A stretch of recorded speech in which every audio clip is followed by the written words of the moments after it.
फिसलती हुई जमीन पर हमेशा संभल कर चलना चाहिए। क्यों? क्योंकि इंसान कभी भी फिसल सकता है। ठीक इसी प्रकार से जब आद्रा नक्षत्र में शुक्र हो तब, यानी कि वीनस हो तब, व्यक्ति कभी भी फिसल सकता है। इसलिए ऐसे व्यक्ति ने हमेशा से ही संभल कर चलना चाहिए अपने रिलेशनशिप में या सार्वजनिक जीवन में, क्योंकि कभी भी इनके साथ कुछ अलग हो सकता है। क्योंकि राहु का जो नक्षत्र है आद्रा नक्षत्र, ये अलग सोचने वाला नक्षत्र है। कुछ अलग करना, कुछ अलग करने की चाह रखना और अलग कर कर इम्प्रेस करना या शो करना, ये एक गुण है इस नक्षत्र का। ये लोग जो सामाजिक जीवन में जो बाउंड्रीज होती है वो ये नहीं मानते। ये बाउंड्रीज को तोड़कर एंजॉय करना चाहते हैं अपना जीवन, और ये कुछ अलग करना चाहते हैं। तो आप हमेशा देखेंगे इस नक्षत्र में कुछ वैचित्र है, यानी कि कुछ अलग चाह रखने वाले लोग इसमें आपको, या जो प्लैनेट्स आद्रा नक्षत्र में होता है वो अलग करने की हमेशा से ही सोचता है, या मल्टीपल चीजें करना, ये एक गुण होता है इस नक्षत्र का। तो इस कारण दूसरा है एंजॉयमेंट, डिजायर्स, ड्रामा, लस्ट, ये सब चीजें इस नक्षत्र में है। तो मनमौजी, या कि कुछ फिक्र ना करना, यानी कि हर फिक्र को कुएं में उड़ाता चला गया, इस प्रकार का इनका एक एटीट्यूड होता है। तो इस प्रकार से यह नक्षत्र जो है वो अलग चाह रखने वाला होता है, कुछ अलग करना, एंजॉय करना, डिजायर्स रखना, और वो पाने के लिए ऐसी चीजें करना जो इनके लिए सही नहीं साबित हो सकती। ये भी गुण इस नक्षत्र में होता है। और ये तीखा नक्षत्र है, यानी कि तीक्ष्ण नक्षत्र होने के कारण ये कुछ ना कुछ तो गड़बड़ अवश्य ही करता है व्यक्ति के जीवन में। तो आज हम जानेंगे इस वीडियो के माध्यम से कि किस प्रकार से वीनस जब आद्रा नक्षत्र में होता है तो उसका इंपैक्ट क्या हो सकता है। प्रणाम, ओम नमः शिवाय। मैं हूं एस्ट्रोलॉजर अभिजीत। पिछले 12 साल से मैं एस्ट्रोलॉजी फील्ड से जुड़ा हुआ हूं और लगभग कई सारे एस्ट्रो स्टूडेंट को मैं ट्रेन कर चुका हूं पराशरी नक्षत्रांश एस्ट्रोलॉजी के माध्यम से। तो आज देखेंगे आज इस वीडियो में कि किस प्रकार से आद्रा नक्षत्र में जब शुक्र होता है तो उसका इंपैक्ट किस प्रकार से रहता है। तो देखिए, इस हम डायरेक्टली प्रैक्टिकल कुंडली देखते हैं। तो यहां पर देखिए, इस कुंडली में यहां पर वीनस की पोजीशन देखिए। यहां पर वीनस वीनस है आद्रा नक्षत्र में। तो आपको क्या देखना है, आपके चेक पॉइंट्स क्या है? पहले तो वीनस आद्रा नक्षत्र की बात चल रही, तो राहु को भी देखना चाहिए कि राहु कहां पर है। तो वीनस और राहु को देखना चाहिए। तो देखिए, जब भी वीनस आद्रा नक्षत्र में होता है तो राहु की प्लेसमेंट बहुत मैटर करती है, खास तो रिलेशनशिप के मैटर्स में राहु की प्लेसमेंट आप अवश्य देखिए। तो राहु अष्टम भाव में, सप्तम भाव में, पंचम भाव में, व्यय भाव में, यानी कि 5th house, 7th house, 8th house और 12th हाउस में हो तो ये कहीं ना कहीं तो व्यक्ति को फिसल देता है। यानी कि रिलेशनशिप में गड़बड़ हो सकती है, मल्टीपल रिलेशंस हो सकता है, और रिलेशनशिप में कुछ विचित्र बात आपको अवश्य ही नजर आएगी जब राहु इस प्रकार की पोजीशन में होता है। या फिर खुद वीनस इस पोजीशन में होकर राहु भी ऐसे ही, जैसे कि वीनस 5th हाउस में है और राहु अष्टम भाव में, वेनिस 7th हाउस में, राहु वे 12th हाउस में, इस प्रकार के अगर पोजीशन है तो भी ये हो सकता है। तो ये देखिए, यहां पर वीनस है, वीनस राहु के नक्षत्र में, राहु अष्टम भाव में है। तो ये व्यक्ति अगर रिलेशनशिप के दृष्टिकोण से देखा जाए तो इसका लव मैरिज है।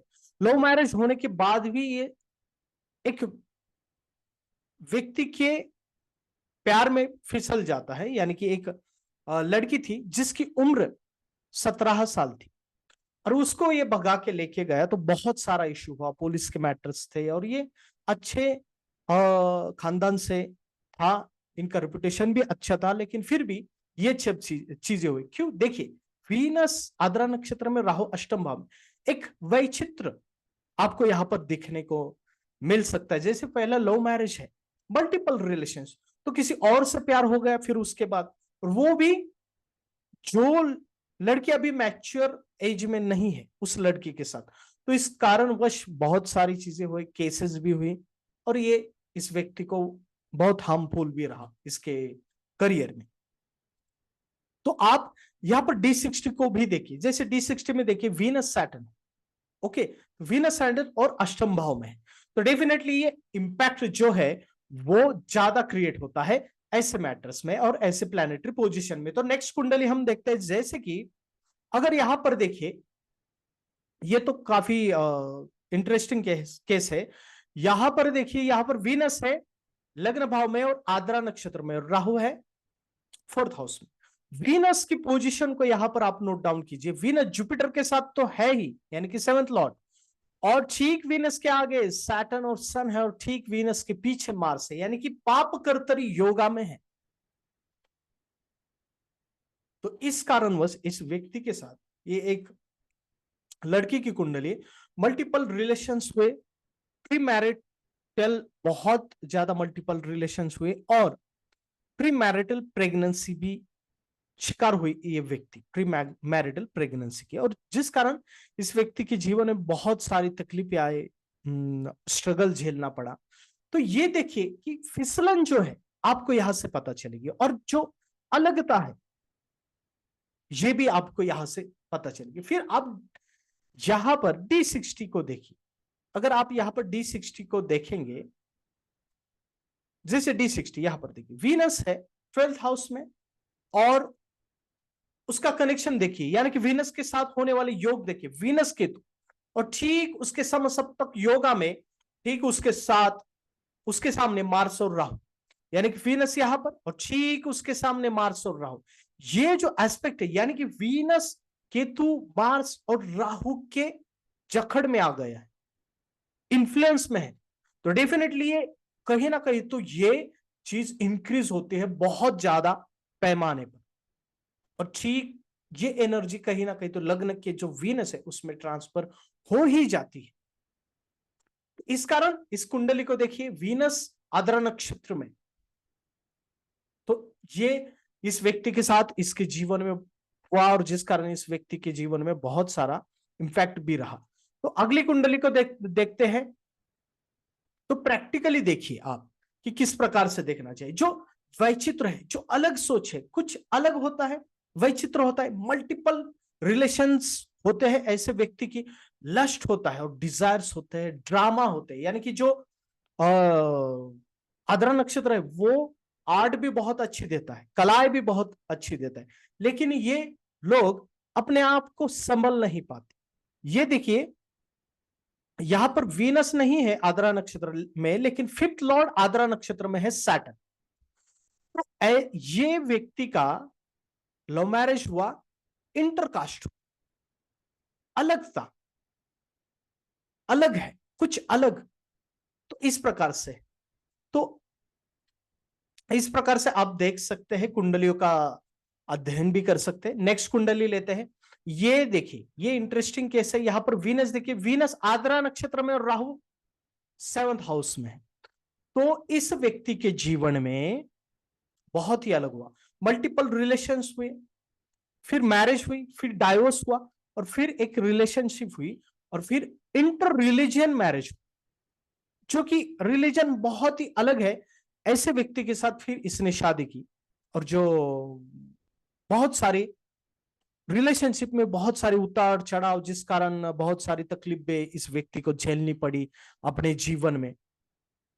इस प्रकार से चीजें होती है जब वीनस आद्रा नक्षत्र में हो, और राहु की पोजीशन सेवंथ हाउस, अष्टम, एट्थ हाउस, फिफ्थ हाउस और ट्वेल्थ हाउस में हो, तो ये चीजें आपको ज्यादा देखने को मिल सकती है। तो आद्रा नक्षत्र का गुण ही है मल्टीपल रिलेशंस या मल्टीपल चीजें करना, कुछ अलग चीजें करना, अलग चीजें करने की चाह रखना, और यानी कि निर्भयता के साथ करना, यानी कि किसी चीज को डरना नहीं, क्योंकि ये तीक्ष्ण नक्षत्र होता है, और जिस कारण उसका गलत इंपैक्ट भी इन लोगों के ऊपर होता है।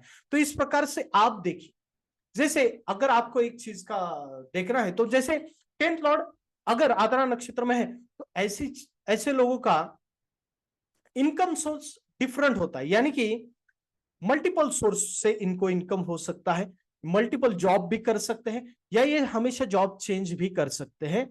और दूसरा कि इनके काम में कहीं ना कहीं तो अलगता आपको दिखेगी। तो इस प्रकार से होता है कि आप सोचने में मजबूर हो जाते हैं ऐसे लोगों के रिलेशनशिप देखकर कि ये अलग अलग क्यों है, किस कारण है, और ये सब क्यों, किस कारण। तो ये चीज होती है आद्रा नक्षत्र की। तो इस प्रकार से आपको आद्रा नक्षत्र का अध्ययन करना चाहिए, खास तौर से शुक्र का।